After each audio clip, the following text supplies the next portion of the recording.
Voilà, le programme du webinaire est assez chargé. Il a pour vocation à donner une large place aux 2 témoignages, donc comme je le disais, du CPUE et du Pays creusois et de la SIG de la Mayenne, donc Stéphane Vassel et Emmanuel Lelièvre, pour 2 types de filières, une filière émergente dans la Creuse et une filière mature en Mayenne et en phase d'expansion. Et donc comment est-ce qu'on construit, cette stratégie de déploiement de filières de valorisation? On accompagne et comment cet appel à projet peut stimuler, accompagner, et soutenir, ces 2 types, de projets. C'est vraiment pour donner ce panel, de maturité de projet qui fait que vous pourriez y aller. Il faut pas être, forcément dans une filière qui est déjà construite, où tout fonctionne, mais bien en émergence aussi ou, à l'inverse, une filière qui est déjà là, mais qui a besoin de s'étendre, et de gagner en déploiement. Mais par contre, on va rappeler un petit contexte qui est celui du pacte en faveur des haies, donc ça sera Catherine. Et puis, moi je présenterai le cadre de l'appel à projet filière, de valorisation durable des haies, donc qui reprendra un certain nombre d'éléments qui a déjà été présenté dans le webinaire, de l'ADEME et du MASA, mais avec quelques modifications, d'actualité et puis, qui nous permettra vraiment de rentrer dans des détails, importants, si vous n'avez pas pu le suivre. Voilà et 2 temps de questions-réponses, donc l'un sur le cadre de l'appel à projet et l'autre pour échanger autour, de ces exemples et voir si vous avez également des choses à partager, ce sera l'occasion. Voilà, la durée, c'est 1h30 et bon webinaire. Catherine, la parole est à toi. Merci. Donc, resituer cet appel à projet dans le pacte en faveur des haies. Donc, ce pacte répond aux différents axes qui sont portés par le pacte, qui a comme objectif global d'avoir un gain net de 50 000 km de haies à 2030. Donc, ça veut dire trouver une valeur à ces haies pour pouvoir les maintenir et limiter les arrachages et permettre des plantations si les agriculteurs en ont un intérêt. Donc, cet appel à projet répond à l'axe 3 qui est valorisation économique des haies, sur les 6 présentés. Donc, cet appel à projet, il répond à l'autre appel à projet qui a déjà été lancé dans les régions par les DRAF sur l'accompagnement à la plantation, à la gestion durable.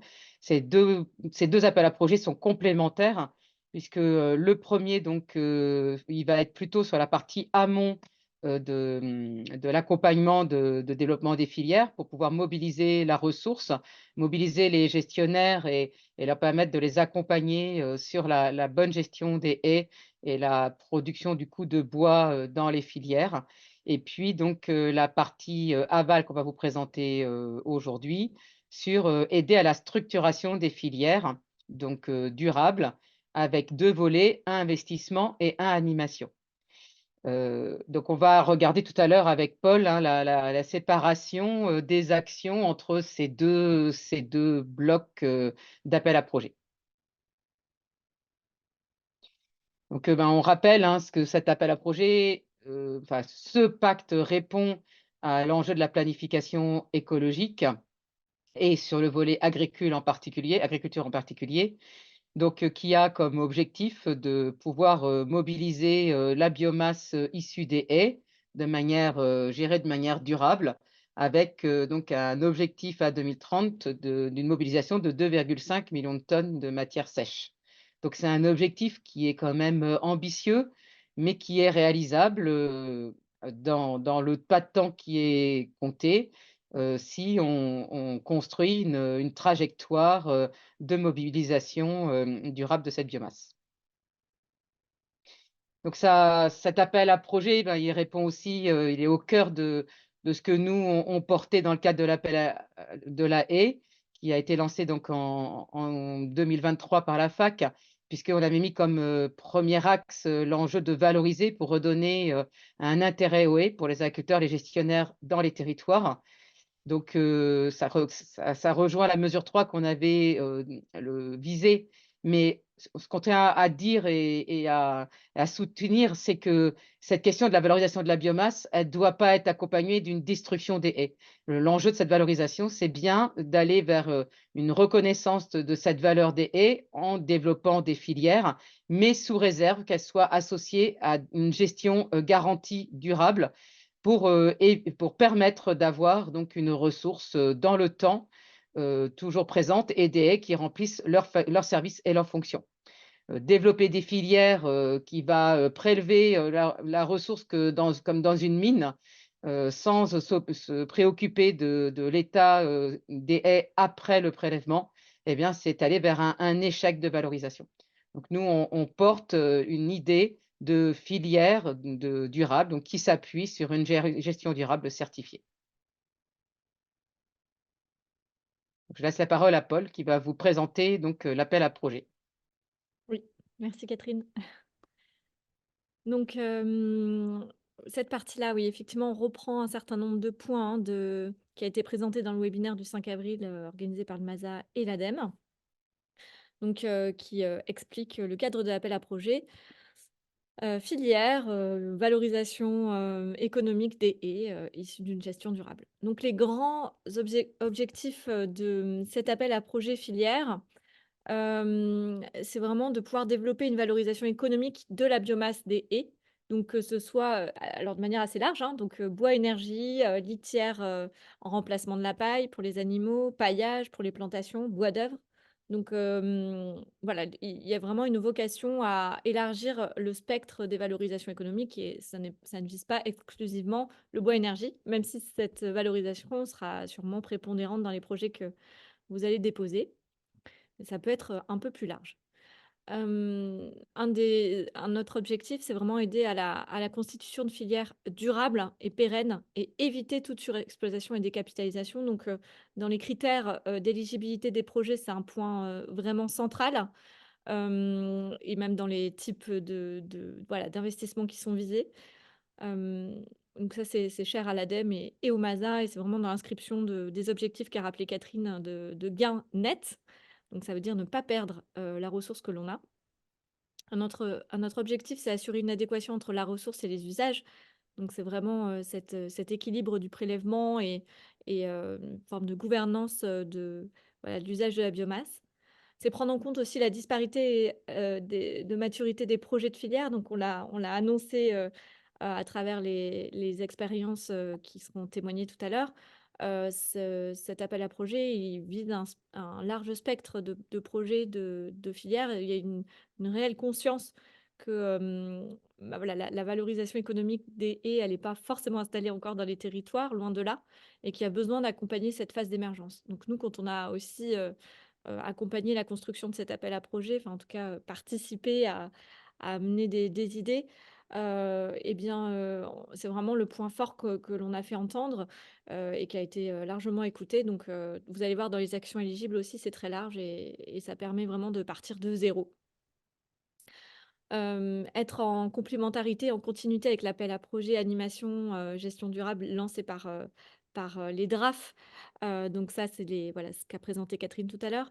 Il y a vraiment l'idée de pouvoir emboîter les dispositifs du pacte, les dispositifs financiers d'appel à projet, mais aussi, côté fonds chaleur. Donc c'est vraiment un dispositif innovant entre l'amont et l'aval.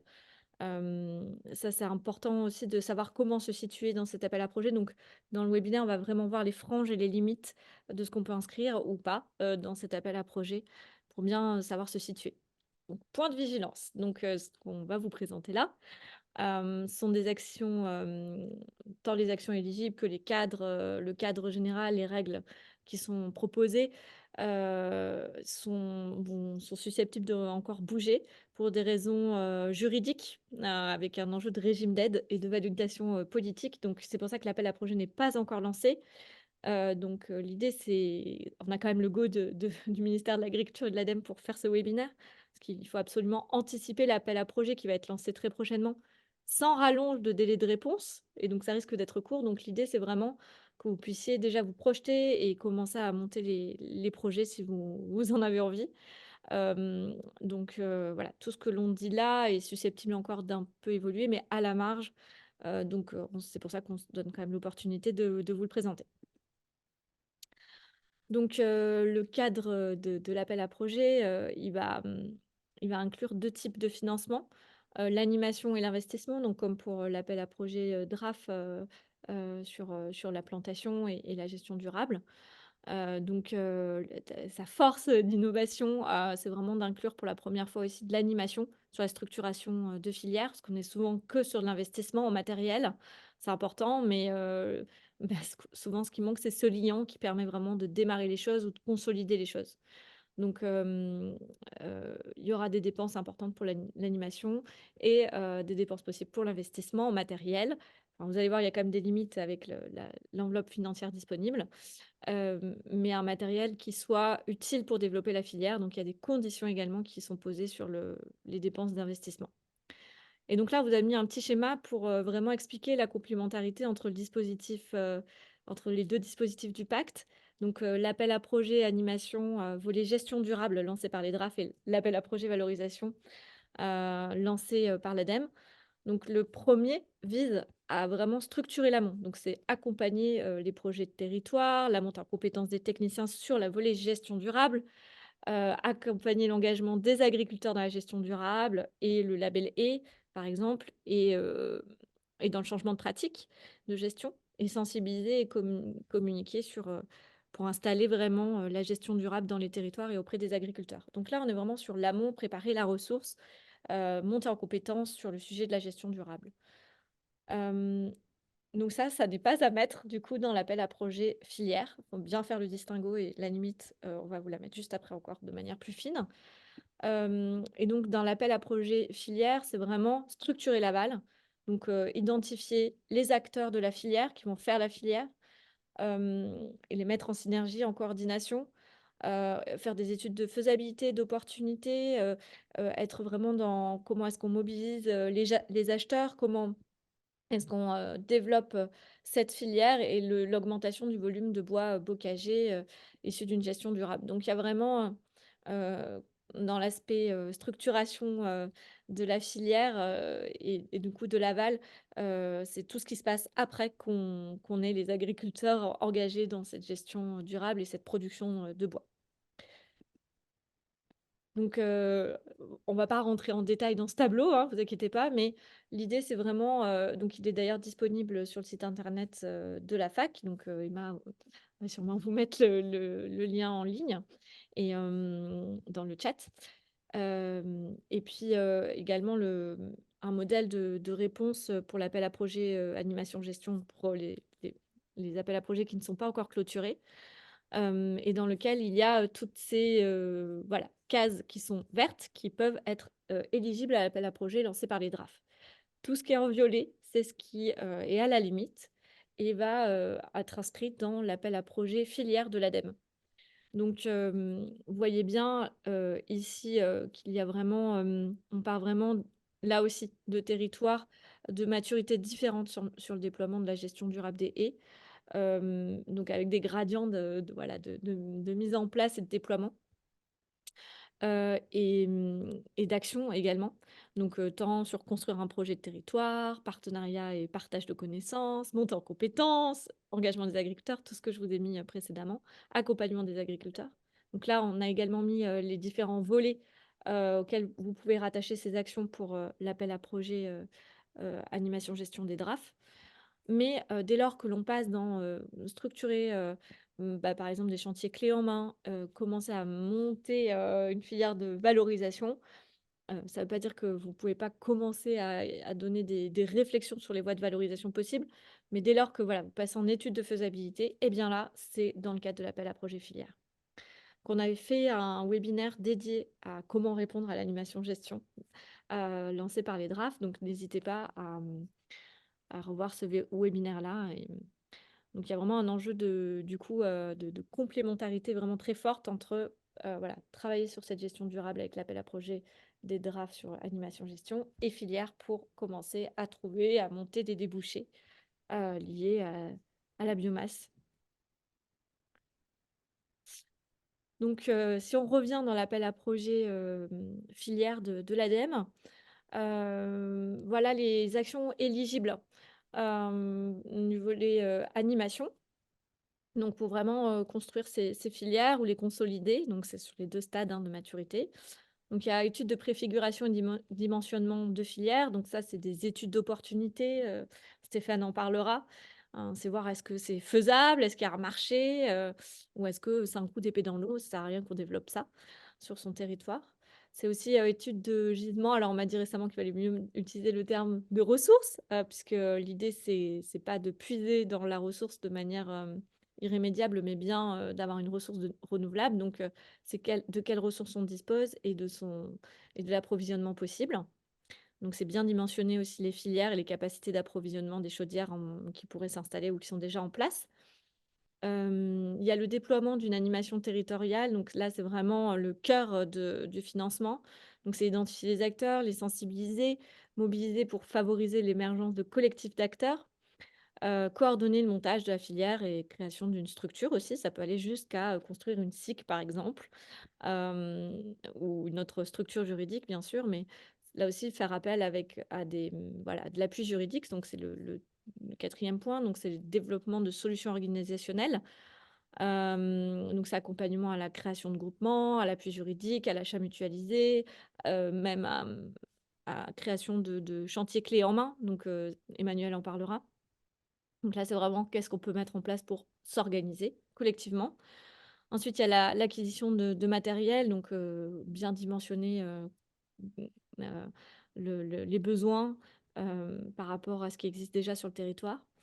C'est aussi la transmission de connaissances entre acteurs. Alors là, pas en termes de gestion durable, mais vraiment sur, comment est-ce qu'on construit une filière qui fonctionne. Donc c'est des retours d'expérience entre territoires, de la montée en compétences internes au sein de la structure, mais aussi, aller, former d'autres territoires. Donc ça, Emmanuel en parlera très, très bien aussi. Et puis, développement aussi expérimental d'équipements et d'outils numériques. Ce qui, ne sera plus par rapport à ce qui a été annoncé le 5 avril, c'est des questions de référence de cubage, puisque là, ça nécessite une coordination nationale qui n'était pas prévue jusque-là, donc c'est reporté pour le moment. Et donc dans les actions d'investissement éligibles, il y a tout ce qui est matériel d'exploitation. Donc nacelle élévatrice, donc pour, par exemple, intervenir sur des têtards, faire un étêtage, convenable, et sécurisé. Les têtes d'abattage, donc grappin-coupeur, tronçonneuse, grappin-coupeur à couteau, hydraulique, grappin bois énergie sur tracteur agricole. Donc pour le moment, ne sont pas pris en compte les sécateurs hydrauliques et feller bencher à cause des risques que ça représente sur la forêt si le matériel va en forêt par rapport à l'impact sur le sol. Les outils de gestion fine des haies, donc la tronçonneuse, c'est vraiment l'outil, indispensable pour, une gestion durable, pour tout ce qui est reprise. On peut très bien intervenir avec un outil mécanique, mais il faut reprendre derrière pour respecter des coupes qui soient étanches et proches des bourrelets ou plus près du sol.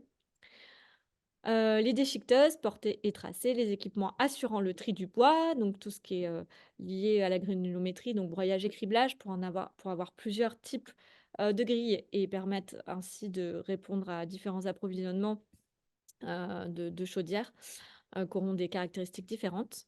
Donc la question de l'humidité aussi, mesure d'humidité pour, être sûr que, bah, il y a une bonne qualité aussi de la matière, approvisionnée.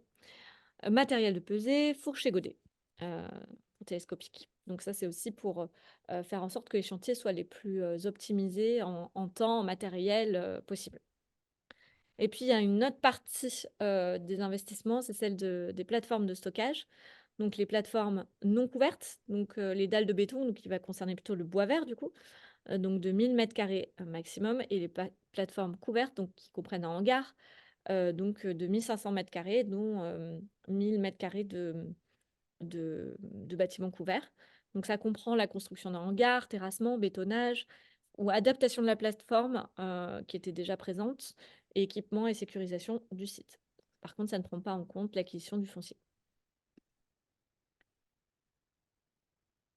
Voilà, l'investissement en matériel, lui, il est conditionné, donc parce qu'il y a déjà des aides qui existent par ailleurs. Donc là, c'est vraiment l'idée de cibler, l'investissement qui sera le plus utile pour débloquer, faire en sorte qu'il y ait vraiment que la filière se mette en place ou s'augmente. Donc il va falloir démontrer, et prouver que l'investissement est nécessaire. Donc il y a vraiment un besoin accru. Une intégration dans un projet d'animation territoriale, c'est-à-dire qu'on ne peut pas déposer un projet qui soit uniquement sur l'investissement. Il faut qu'il y ait de l'animation territoriale, il faut que ce soit intégrer un axe du projet, mais pas le projet en soi. Il faut un diagnostic initial pour recenser les machines existantes, et le taux de charge ou de vétusté ou alors si c'est sur la plateforme, les surfaces de plateforme existantes, pour pas, développer des plateformes qui n'auraient pas, lieu d'être. Et puis, c'est conditionner aussi, les aides à l'effort de mutualisation des investissements dans des zones qui sont déjà artificialisées.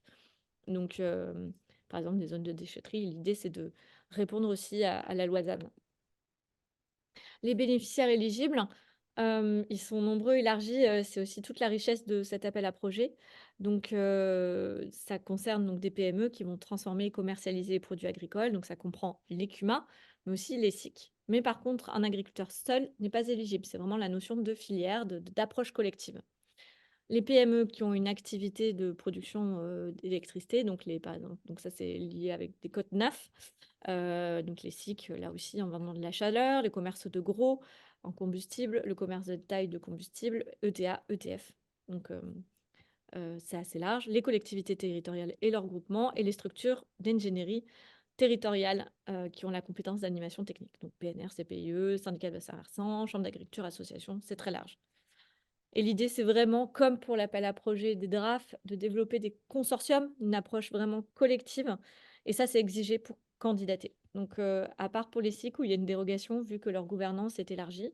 Mais sinon, c'est vraiment l'idée de pouvoir construire avec les acteurs du territoire, pas de projet hors sol avec des, des structures parachutées. On peut faire appel à de la prestation, mais par contre, on reste vraiment sur, sur quelque chose qui est vraiment ancré avec des acteurs et des besoins locaux. Et oui, oui, les associations loi 1901, sont bien éligibles. Les critères d'éligibilité, donc d'ailleurs les témoignages qui vont vous être présentés juste après, vont répondre voilà, à ces critères-là, montrer comment est-ce qu'on peut y répondre. Donc c'est une grille d'évaluation nationale qui permettra d'évaluer toutes les candidatures. Donc il y a un caractère collaboratif, de ce qui sera exigé pour, les réponses. Donc c'est vraiment la logique de partenariat et de consortium. Un dimensionnement du projet, quand on dit dimensionnement, c'est vraiment, l'ancrage territorial. Est-ce que ça il faut pas que ça soit, surdimensionné, il faut vraiment que ça respecte un territoire, ses ressources.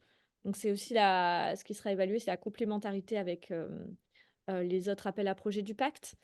C'est le montage et la maturité du projet, la gouvernance prévue, s'il y a des études et diagnostics qui sont déjà réalisés, est-ce qu'il y a déjà un terreau fertile? Alors bon, s'il y a vraiment rien, bah, c'est voilà, c'est un des critères parmi tous, mais c'est quelque chose qui sera quand même regardé. Le caractère structurant aussi, connaissance de la ressource, réseau d'acteurs, structure constituée. Le caractère innovant. Et bien sûr, comme je vous le disais en premier point, la gestion durable. Donc là, c'est intégré, même si vous n'êtes pas labellisé évidemment, sûrement quand vous commencez. Donc, par contre, c'est viser, le label E ou équivalent. Il faudra prouver l'équivalence et des bonnes pratiques, compatibles avec la gestion durable, des performances environnementales. Enfin, il faut vraiment qu'il y ait un haut niveau d'ambition écologique dans le projet. Et 2 critères qui, sont, a priori, qui vont être ajoutés. Donc c'est la mise en exergue qu'il y a un bénéfice pour l'agriculteur. Ça, c'est pour répondre à des exigences, de régime, d'aide.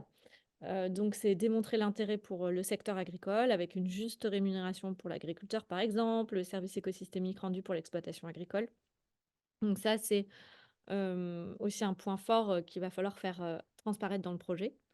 Et puis, il est également envisagé que soit ajouté un critère sur, la trajectoire, donc montrer qu'il y a une trajectoire d'approvisionnement croissant, de bois labellisé pour garantir un haut niveau d'ambition écologique. Donc quand on dit labellisé, c'est label E ou équivalent. Donc les dossiers seront étudiés à partir de ces critères et seront retenus ou pas retenus et avec une enveloppe, financière associée en fonction de ce qui est demandé et de la qualité du projet. Donc l'enveloppe budgétaire, globale est de 10 millions d'euros pour l'année 2024 dans une logique quand même de pluriannualité. Donc l'objectif, c'est de redemander cette, enveloppe, voire plus pour l'année prochaine. Bon, avec un contexte économique que vous connaissez, avec Bruno Le Maire qui passe constamment, sur, France Inter. Donc, voilà, il y a un enjeu hem, d'économie en ce moment, des finances publiques. Donc, il y a un enjeu, pour l'État de voilà, d'être vigilant sur les dépenses. Donc, pour, essayer de réengager cette même enveloppe l'année prochaine, il faut montrer qu'il y a un engagement de l'ensemble de l'enveloppe dès cette année. Donc c'est pour ça que le ministère, et l'ADEME, vont laisser une fenêtre, de réponse courte, vous allez voir. Mais c'est vraiment pour, être sûr de pouvoir réengager cette enveloppe. Donc les dépenses éligibles, elles sont comprises entre 30 000 et 300 000 € et potentiellement, mais c'est vraiment potentiellement une rehausse à de 400 000 € qui sera envisagée. La durée du projet, elle est sur 3 ans, maximum. L'assiette éligible des dépenses est large et plus large que celui de l'appel à projet des DRAF, donc frais de personnel, de fonctionnement, charges connexes, comprenant les frais de fonctionnement de la structure, les frais de mission, c'est bien confirmé par le ministère, les frais d'études et analyse, prestations de services. Donc le taux de financement, par contre, il est de 80%, contrairement à l'appel à projet DRAF, pour l'animation, 100% pour l'outre-mer, et le taux de financement pour l'investissement est de 50%. Les dépenses éligibles couvrent, l'animation et l'investissement. C'est là, toute la difficulté puisque, hem, 300 000 € pour un consortium à plusieurs structures, pour 3 ans, ça fait 100 000 € par an. Après vous pouvez faire sur moins de temps, vous allez voir, hein, c'est la logique que propose aussi Stéphane. Mais, ça laisse un investissement, ça coûte, plutôt très cher dans les filières, donc, c'est des enveloppes qui sont finalement faibles par rapport à ce qui est possible de faire. Donc il y a des choix, judicieux à faire. Par contre, il y aura potentiellement la possibilité de greffer une deuxième demande, au bout de 2 ans, si l'enveloppe est disponible. Donc là aussi, c'est des prises de risques à bien doser, mais peut-être qu'ils sont plus plus intéressantes pour, démarrer le projet. Et puis, il faut aller chercher du cofinancement public, donc ça, c'est tout à fait possible d'être à 100 de financement public. Mais voilà, il y a un enjeu d'aller les chercher quand même. Et puis, sur un sujet qui est assez nouveau, innovant, donc voilà, il faut arriver à le faire comprendre et là, l'appui de l'ADEME régional peut être importante. Stéphane en parlera ou d'autres acteurs. Et puis, par contre, c'est incompatible avec certains appels à projets de l'ADEME, comme l'appel à projet graines ou l'appel à projet filière. Ou la pardon, l'appel à projet graines, pardon. Hem, les modalités d'instruction et je termine avec ça, pour la partie, cadre de l'appel à projet filière. Ils seront l'appel à projet, le dossier de candidature sera téléchargeable sur la plateforme Agir pour la transition écologique de l'ADEME. C'est bien l'ADEME qui lance cet appel à projet. Nous, évidemment, on fera un communiqué dès lors que, il y aura le go. L'instruction des dossiers sera réalisée par les ADEME régionales, donc il ne faut pas hésiter à se rapprocher d'elles pour le montage des dossiers. Stéphane en parlera. Et les drafts seront, consultés par les ADEME régionales pour un avis d'opportunité, donc pas obligés de répondre, mais par contre peuvent être, donner quand même, un avis sur, les projets qui auraient pu être déposés dans le cadre de l'appel à projet animation gestion durable des haies. Le dossier sera étudié par un comité de pilotage, lui, national, donc composé de l'ADEME national et du ministère de l'Agriculture, qui retiendront, les dossiers et attribueront les enveloppes financières. Donc il n'y a pas des enveloppes régionalisées par ADEME régional, d'accord? C'est vraiment au national. Donc pour toute question, il faut bien contacter, cette adresse mail. Je ne sais pas qui y a derrière, mais c'est voilà, c'est si vous avez des questions, alors bien sûr, nous, on a dit, hein, on peut faire remonter, appuyer, donc faut pas hésiter à nous, à nous contacter nous aussi, mais en tout cas, ceux qui seront en capacité de répondre, directement, c'est cette adresse, c'est l'ADEME avec cette adresse mail. La durée de l'appel à projet, on la connaît pas, en tout cas de l'ouverture, du dispositif, on ne l'a pas encore, mais ça serait courant mai. La date reste à définir et la clôture de l'appel à projet le 30 juin. Donc ça sera très court. Il y a pas, d'enveloppe de fenêtre glissante. Hem, il faut se préparer dès maintenant, ne pas perdre de temps. Et une deuxième relève peut être envisagée aussi dans l'année en fonction du niveau d'enveloppe budgétaire consommée. Voilà, donc l'idée, c'était pour, vous donner mieux à voir, l'appel à projet, en termes de montage. Donc on a fait appel à 2 structures, qui sont déjà en train de réfléchir, à la réponse à cet appel à projet, et à leur coordination de cet appel à projet avec, l'appel à projet amont sur la gestion.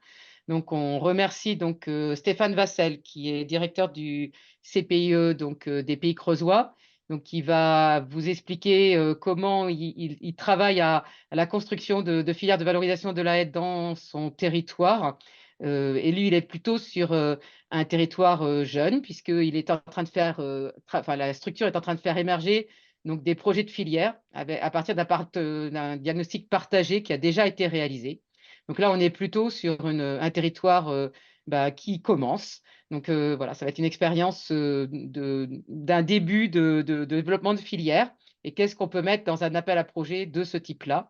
Et par contre, de l'autre côté, donc, on remercie Emmanuel Lelièvre, qui est donc responsable de la société coopérative donc Mayenne Bois Énergie, qui est une société qui existe déjà depuis de nombreuses années. Donc lui, il est déjà mature dans le développement de la filière sur son territoire. Et donc, il va vous expliquer comment il va répondre à cet appel à projet sur ce cadre de confortation d'une filière déjà en pleine extension et comment potentiellement il va accompagner d'autres territoires qui aussi s'intéressent à ce développement. Donc voilà, vous allez avoir deux expériences très différentes dans leur niveau de maturité de développement des filières qui va vous donner à voir du coup quel type d'action on peut proposer dans le cadre de cet appel à projet. Stéphane, je te laisse la parole. Merci Catherine. Est-ce que c'est bon? Vous m'entendez bien, Catherine? Pas de souci? Oui, parfaitement. Ok, parfait. Donc bonjour à tous. Alors je vais là vous parler vraiment sous réserve quand même, parce que sur la partie filière, donc nous sommes en pleine co-construction et réflexion actuellement, et donc tout ce que je vais vous dire, c'est vraiment au conditionnel, parce qu'il faut construire ça, et vous l'avez compris, les délais sont courts, d'où le fait qu'on s'y soit pris relativement tôt. On a deux potentiels consortiums envisagés sur des échelons territoriaux cohérents. Un sur le département de la Creuse, alors qui lui est plutôt quelque chose qui est relativement bien avancé. Le CPE des Pays Creusois intervient sur le département de la Creuse, donc voilà, on a une relation très très proche avec les acteurs. Et puis un qui serait potentiellement envisageable sur Limoges métropole, et j'y reviendrai un peu après, mais qui lui est plus à l'état de réflexion de potentialité, et puis avec d'autres acteurs, mais j'y reviendrai. Nous sommes bien dans une démarche qui est cohérente entre amont et aval, puisqu'on a répondu sur le département de la Creuse en consortium d'acteurs, donc dans le cadre de l'appel à projet de la DRAF. La particularité que nous avons, c'est que donc on restera probablement sur le même noyau d'acteurs qu'il y avait dans le consortium de l'appel à projet DRAF. Très brièvement, c'était Chambre d'agriculture, donc CPIE, Fédération de chasse, CAUE, j'en oublie, il y a huit acteurs en tout qui faisaient partie de cet appel à projet, de ce consortium, et ce sera enrichi donc côté ADEME par, entre autres, les acteurs du monde de l'énergie et du des circuits économiques, mais j'y reviendrai également. Côté Creuse, ce que l'on envisage, c'est d'impliquer la CCI, la CCM également. Donc là, on a marqué coordinatrice de la démarche. Ça, ce serait un idéal, mais on n'a pas d'assurance pour le moment que ce sera le cas. Concrètement, le CPIE était chef de file de l'appel à projet de la DRAF. Là, concernant l'appel à projet ADEME, il semblerait très pertinent que ce soit une structure beaucoup plus experte dans le champ économique qui puisse être chef de file, et le CPIE qui apportera ses compétences en tant qu'expert de la gestion durable des haies, et on est également référent régional du label haies, donc ce serait extrêmement cohérent. On associera également le syndicat des énergies de la Creuse, donc les chambres consulaires, dont la chambre d'agriculture évidemment, la fédération départementale des CUMA qui a montré un fort intérêt, des CUMA locales également qui seraient potentiellement intéressées pour s'impliquer. Nous avons une SIC qui se situe dans le Berry et qui intervient sur le nord du département, qu'il sera intéressant de mobiliser. Et puis, il y a également des contrats ENR de l'ADEME. On en a deux sur le département, un porté par un syndicat de plusieurs communes et un par le département. Et donc, entre autres, le syndicat qui porte l'un de ces contrats ENR sera mobilisable et mobilisé, il est déjà très intéressé. Et puis le département est d'ores et déjà de toute façon intéressé par la démarche, à voir quel pourra être son niveau d'implication. Côté Limoges, là, on est beaucoup plus large, enfin beaucoup moins clair tout de suite. On sait qu'il y a un intérêt de la part de Limoges Métropole qui pourrait être porteuse de la démarche, mais tout est à construire et en l'occurrence, parce il y a plusieurs acteurs sur la Haute-Vienne, dont Promet qui est présent aujourd'hui, et puis potentiellement des énergéticiens type Engie ou Dalca, des entreprises comme Beauvalet, bref, voilà. Donc là, il y a vraiment un travail qui est en cours de réflexion, mais il va falloir maintenant se mettre autour de la table et on n'y est pas encore. On a besoin de cette interconnaissance et de la mobilisation des acteurs, et c'est pour ça que je vous encourage vraiment à vous y pencher très très vite, parce que le temps est court et qu'il faut qu'on construise ensemble. Et puis, donc, l'ADEME régionale est d'ores et déjà associée à la dynamique. Donc, en fait, l'ADEME région a toujours fait partie de nos échanges depuis le début, depuis qu'on travaille sur la haie. Mais là, donc, avec vraiment une sollicitation qui va être renforcée. Et puis, l'objectif est également d'obtenir des lettres de soutien d'acteurs du département de la Creuse, qui donc à voir côté Limoges, pour vraiment déjà engager, montrer l'intérêt d'un certain nombre d'acteurs qui peuvent d'ailleurs ne pas être nécessairement financés dans le cadre du projet, mais entre autres de PCI, ça peut être également pourquoi pas d'agriculteurs également intéressés, etc., de manière à montrer vraiment qu'il y a une dynamique locale. On peut passer à la diapo suivante. Donc, concernant l'ancrage, on est bien sur du pluriacteur, avec donc des acteurs qui soient bien représentatifs des différents points de la filière, et puis également qui en soient des référents techniques. Concrètement, on ne souhaite pas avoir un acteur omniprésent, omnipotent, parce que derrière, on sait tout ce que ça peut générer de compliqué, y compris en termes de relationnel. C'est pour ça qu'on vise large en termes d'acteurs, justement. On est bien sur la co-construction d'un projet et un coportage également, donc ça fait le lien avec ce qu'évoquait Catherine et Paul tout à l'heure, c'est-à-dire que chacun devient responsable également de la partie qui lui incombe et on n'est pas sur juste une participation et puis on délègue à une structure tiers donc la responsabilité. On est bien sur vraiment un coportage et une co-responsabilité. Et puis on va s'appuyer sur un diagnostic territorial que nous avons réalisé et ça j'y reviendrai un peu après. Concernant la gouvernance, nous on souhaite pouvoir intégrer dans le projet la co-construction de la gouvernance. Très compliqué de présumer dès maintenant est-ce qu'on va faire un copil, un cotec. Alors d'une part, vous savez à quel point on est fan de la réunionite en France. D'autre part, que souvent on est sur des instances qui fonctionnent pas nécessairement très bien. Donc là, l'idée, c'est vraiment de co-construire la gouvernance à partir donc des acteurs membres du consortium porteur du projet et en y associant également des acteurs satellites, partenaires en fait des soutiens qui pourraient être ajoutés dans la démarche de gouvernance. Mais ça, c'est vraiment à co-construire. Et puis, pourquoi pas mobiliser un expert en prestation pour construire cette gouvernance type Sol et Civilisation, par exemple, ou AgroParisTech. Ça pourrait être intéressant en fait d'avoir un acteur extérieur au territoire qui puisse aider à mettre de l'huile dans les rouages et éviter les tensions inutiles. On peut passer à la diapo suivante. Alors, quand je vous parlais de diagnostic, donc j'ai vu là tous les éléments dans le chat concernant ce besoin d'éléments précis sur la ressource existante sur le territoire. Alors ça, c'est quelque chose, nous, qu'on avait identifié il y a déjà un petit moment, sans avoir les moyens nécessairement pour pouvoir vraiment avoir une étude de gisement de ressources extrêmement précises. Par contre, on a mis en place une méthode sous forme donc d'évaluation qualitative des haies du département, ce qui nous a permis d'avoir un état des lieux sur donc la qualité des haies de la Creuse, et ce qui veut dire qu'en fait ce diagnostic nous permet d'avoir quand même une vision assez globale sur le département, de savoir qu'il y a alors une ressource qui est bien présente mais qui est extrêmement dépérissante et donc avec des urgences à agir. Et puis, on a également énormément d'éléments sur quels sont les facteurs de dégradation et donc là où sont les leviers. Donc, ce qui veut dire que ce diagnostic nous a aidé à pouvoir répondre de façon cohérente à l'appel à projet de la DRAF et permet également d'avoir une réflexion et d'apporter des éléments factuels et une lisibilité sur le territoire pour la réponse à l'appel à projet de l'ADEME. Ça, c'est pour donc la partie justement opportunité et pertinence sur le territoire. Là, on a vraiment une réponse, enfin des éléments extrêmement pertinents qui permettent de justifier la pertinence donc d'un consortium à l'échelon départemental.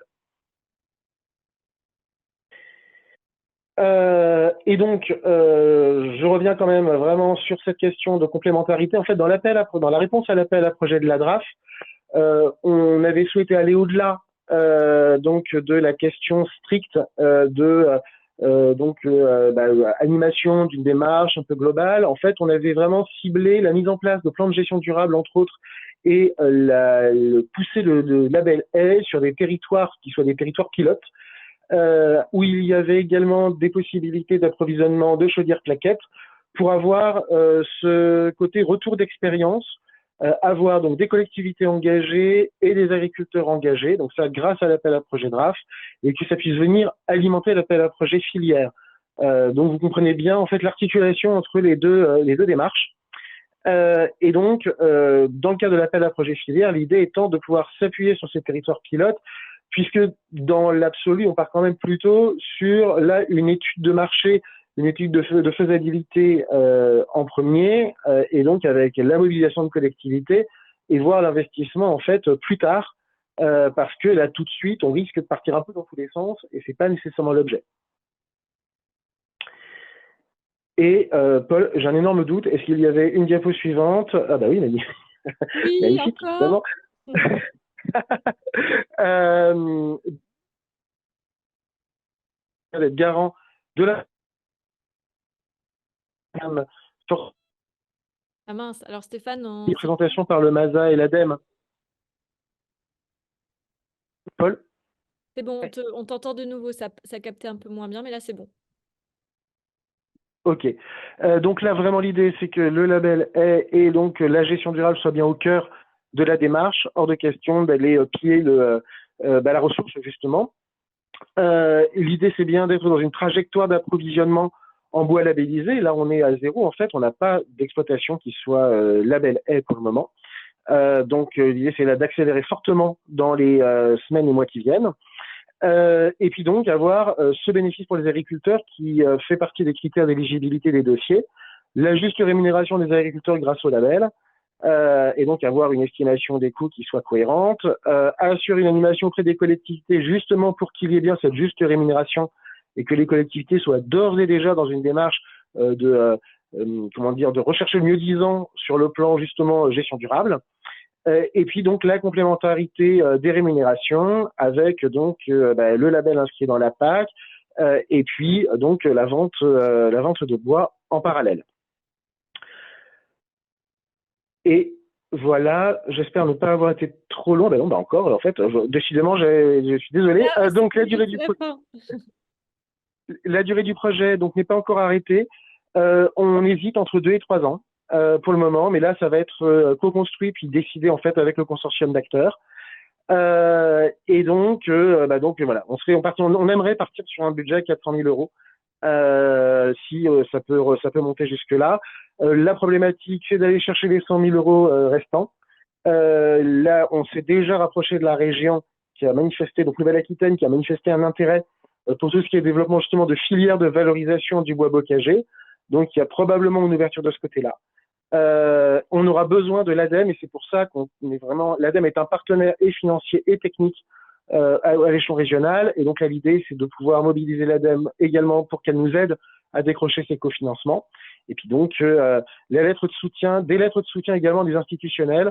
On a l'habitude de demander une lettre de soutien de la préfète, de la direction de la DDT, de la présidente du département, etc., de manière à vraiment pouvoir marquer un besoin extrêmement fort sur le territoire. Voilà pour cela. Et juste par rapport à une question posée dans le chat, oui, la méthode de diagnostic et les outils peuvent être mis à disposition. N'hésitez pas à prendre contact directement avec nous par mail. Vous nous trouverez facilement sur le site de la fac. Et merci. Alors, avant peut-être de passer la parole à Emmanuel, il y a juste une question peut-être, et après on fera des questions plus collectives. sur, l'étude, globale dont tu as parlé, est-ce que la méthode de diagnostic était accessible pour, parce que plusieurs personnes sont intéressées? Oui, oui, c'est ce que je disais là brièvement. Oui, oui, pas de problème. La méthode est accessible et elle a même été améliorée par la Fédé de chasse du Gers qui la déploie. Donc, vous pouvez vous rapprocher soit de nous, soit de la Fédé du Gers. On sera très heureux de vous partager les outils. Oui, et je crois, a priori, ce que j'avais compris, que vous allez aussi, voir pour une présentation des résultats et qu'on pourrait peut-être faire un webinaire dessus avec la fac. Tout J'avais à fait exact, Catherine. Voilà, donc c'est quelque chose qui vous sera proposé. Merci, et on posera des questions peut-être, avec Emmanuel tout à l'heure, comme ça vous pourrez répondre de manière parallèle. Je laisse la parole à Emmanuel.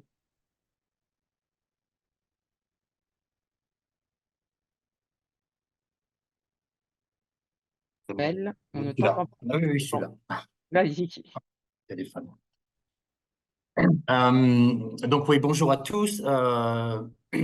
Donc une petite présentation, mais très très rapide de Mayenbo Énergie. Paul a dit tout à l'heure qu'on était une organisation mature. Je ne sais pas si on a atteint l'âge adulte, mais néanmoins on a déjà passé les caps que je dirais de l'enfance. On finit l'adolescence, on a quelques soubresauts encore, hein, rien n'est facile. Mais du moins, on a avancé. Vous avez une carte où vous avez en point vert nos lieux de stockage et plateformes. Et les points bleus, c'est nos chaufferies qu'on alimente. Donc, vous voyez qu'on est effectivement sur une structure départementale. On est à peu près partout. Vous voyez que le côté est est un peu moins pourvu. La raison est historique. En fait, il y a une ligne gaz naturel qui passe par là. Donc, effectivement, compte tenu du prix du gaz il y a une dizaine d'années, même moins que ça explique pourquoi il y a sans doute moins de chaufferie gaz. Donc on existe depuis 2008, on a démarré, j'y reviendrai tout à l'heure, hein. Là effectivement on a 43 chaufferies, 5000 tonnes, on y reviendra aussi tout à l'heure. Ça paraît peut-être pour certains beaucoup, mais on a démarré avec une chaufferie et 200 tonnes, hein. Voilà, donc voilà, on a juste plus d'années d'existence et voilà, c'est tout. Donc aujourd'hui, on a 140 agris sociétaires. Et là aussi, j'y reviendrai, l'importance pour nous qu'est le label est dans le développement de notre activité. Donc aujourd'hui, 50%, un peu plus de 50% de notre bois est labellisé label est. Donc, on a un vrai impact économique, hein, sur le territoire. Alors là, le 2 millions, on l'a dépassé. On va le dépasser en 2024. On va plutôt être plus proche des 3 millions d'euros d'acheter aux agriculteurs en Mayenne. Depuis notre création et donc au niveau ressources humaines de Mayenne Boénergie, ben, notre activité se développe et voilà, on a 5 ETP équivalents temps plein à Mayenne Boénergie. On est 7 à y travailler et donc on a une grosse part de notre temps de travail qui est dédié au label A, tant en tant que référent régional label A que pour l'accompagnement de nos propres sociétaires et l'accompagnement, voilà, des autres structures ligériennes. Donc voilà pour cette petite présentation rapide. Donc oui, ce qui est important à souligner, c'est effectivement notre ambition d'arriver à 10 000 tonnes. Je le formulerai peut-être pas comme ça. En fait, je reviens juste un peu en arrière.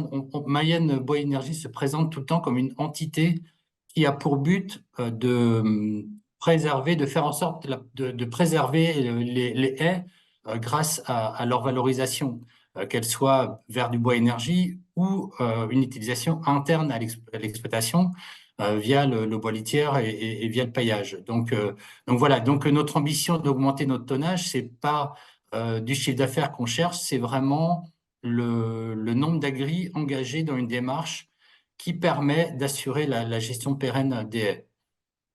Donc ça, c'est important. Et le deuxième point important, c'est comment dire, la présence du label haie dans notre démarche.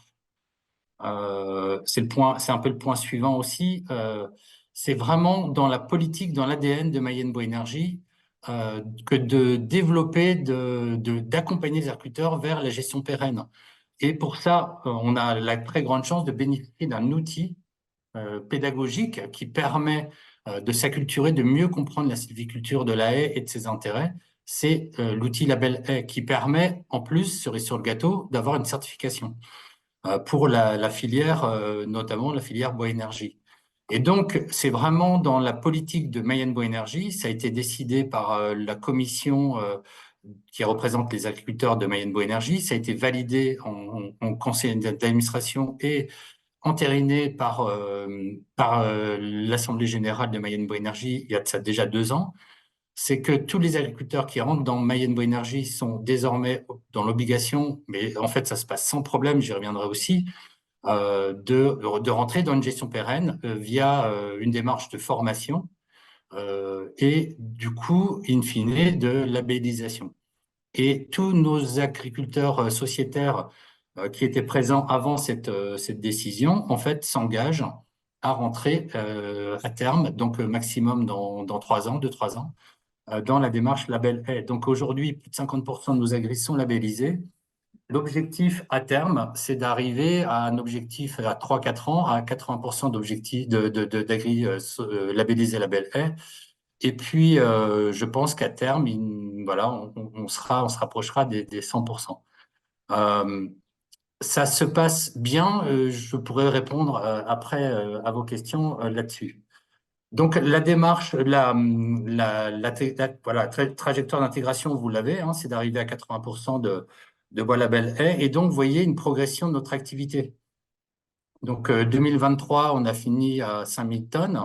Et vous voyez une courbe. Alors, moi, je dirais pas trop jusqu'à 2030 parce que c'est trop loin pour moi. On est à 3-4 ans de projection. Et à 3-4 ans de projection, on devrait être normalement à 10 000 tonnes.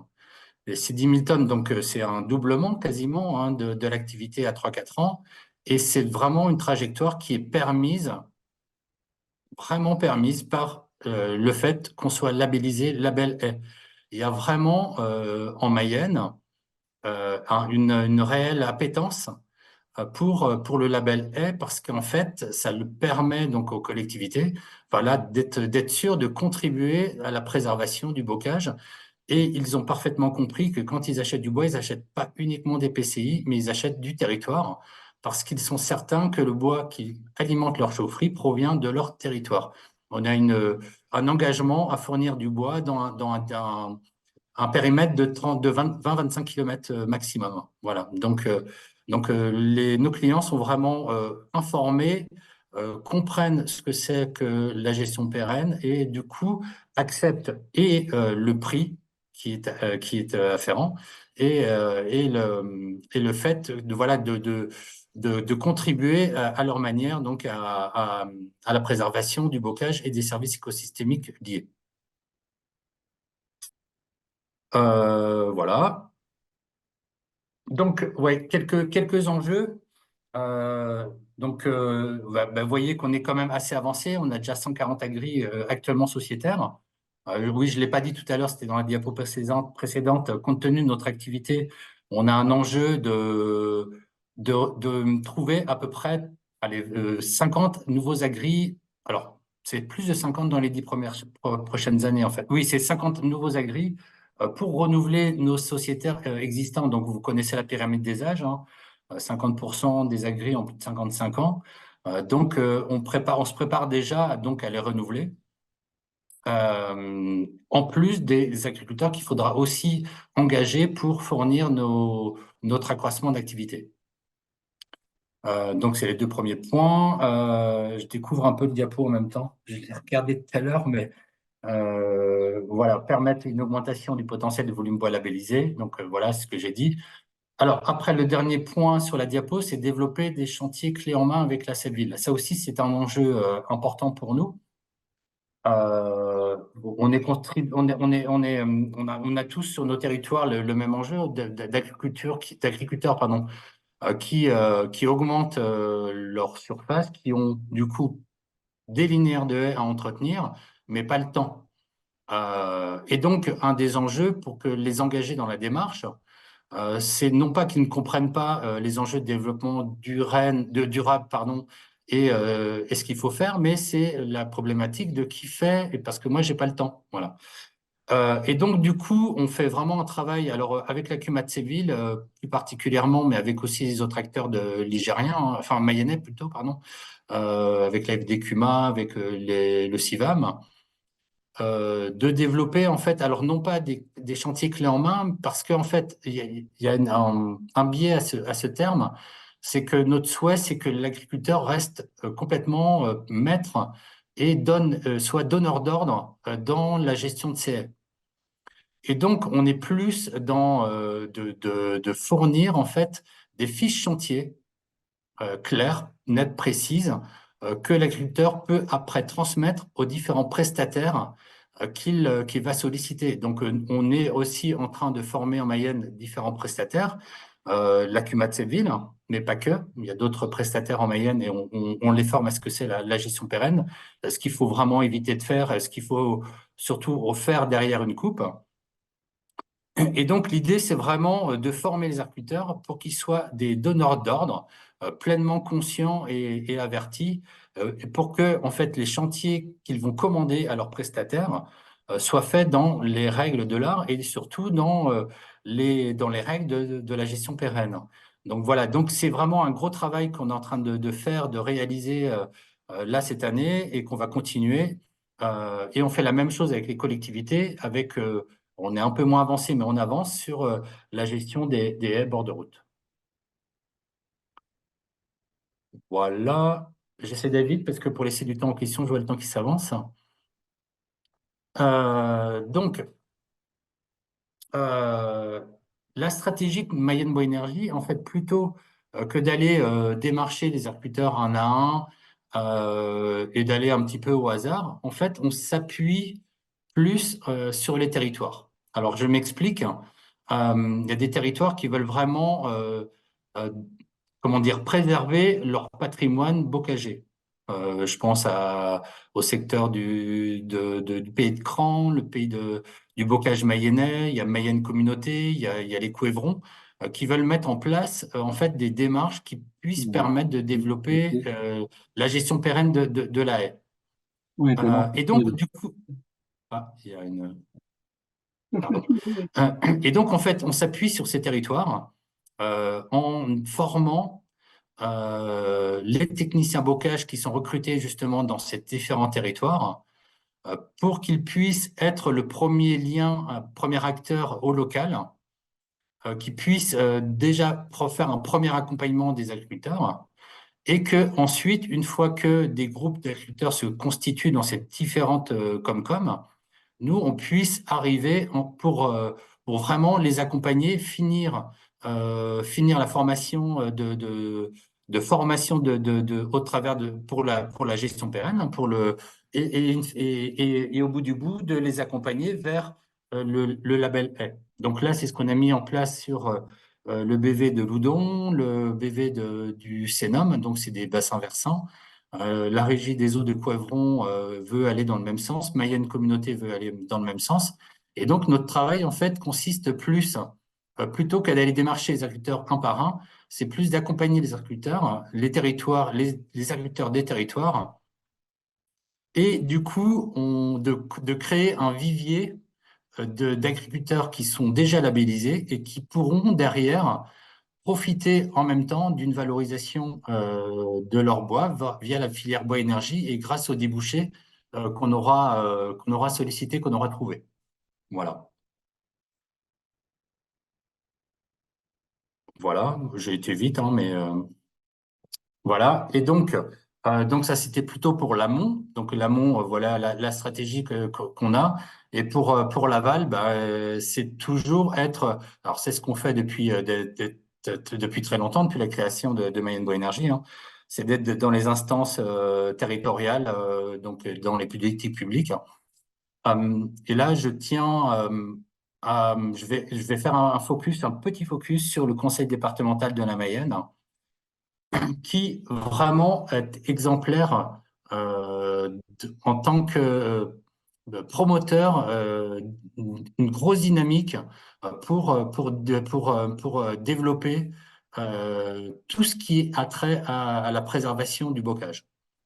Donc, on n'a pas, enfin, le conseil départemental n'a pas attendu le pacte en faveur de la haie. En fait, ils ont mis une assemblée du bocage qui réunit plein d'acteurs hein, depuis 2 heures, depuis 2 ans, pardon. Donc, et on travaille, on a pris l'habitude en fait de travailler tous ensemble. Et donc, vraiment, le département est vraiment, pour nous, essentiel. C'est vraiment l'instance publique qui permet à tout le monde vraiment d'avancer dans chacun dans nos travaux.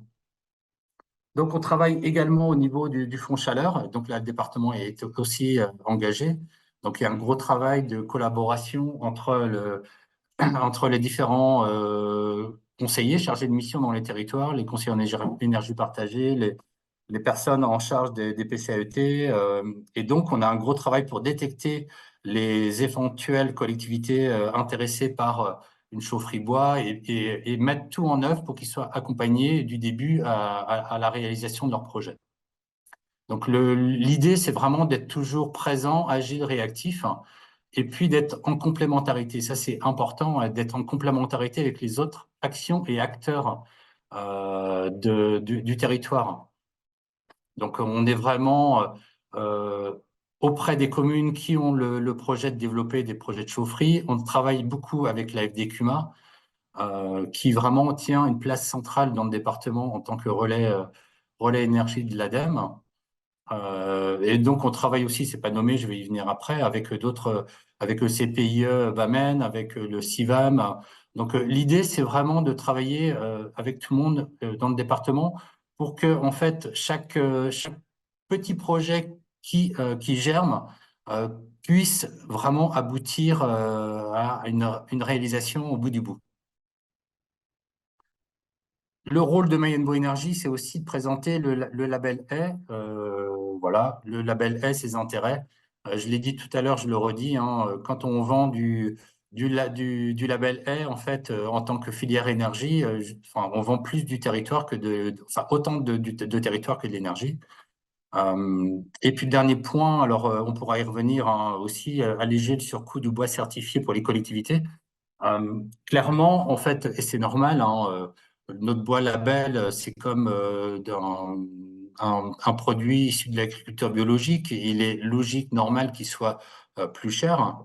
Donc, notre bois label, nous, on le vend 20-25% plus que le bois des autres acteurs de la filière. Mais il y a une vigilance à avoir, c'est que, ou du moins une interrogation, c'est que ce n'est pas forcément au consommateur final de payer tout le travail qui est fait pour le bien commun de tous. Et donc, il y a sans doute vraiment une réflexion à avoir sur, ben, on vend du bois label A en tant que combustible, et quel est le coût réel que doit être assumé par le consommateur final, et quel est le coût qui pourrait permettre d'assurer le modèle économique de la filière via notamment le bonus aide la PAC, quoi. Donc, je pourrais répondre à des questions. Je vois le temps qui passe vite. Pardon, peut-être trop long. Alors, montage et maturité du projet. Donc, démarrer, c'est petit, c'est normal. Je l'ai dit tout à l'heure et on a commencé avec 3 fois rien. Et puis, bah, voilà, on a grossi petit à petit. Et inscrire la gestion durable, je l'ai déjà dit, dans la raison d'être de la structure. Notre ambition, c'est vraiment de préserver le bocage, et le label A, pour nous, c'est vraiment l'outil pédagogique pour que tout le monde comprenne ce que c'est la gestion durable de la haie, et pourquoi c'est important de bien respecter tous les indicateurs du label A. Voilà. Et donc, plus qu'un projet de filière, c'est un projet de territoire. Ouais, et j'insiste sur la complémentarité avec les autres acteurs.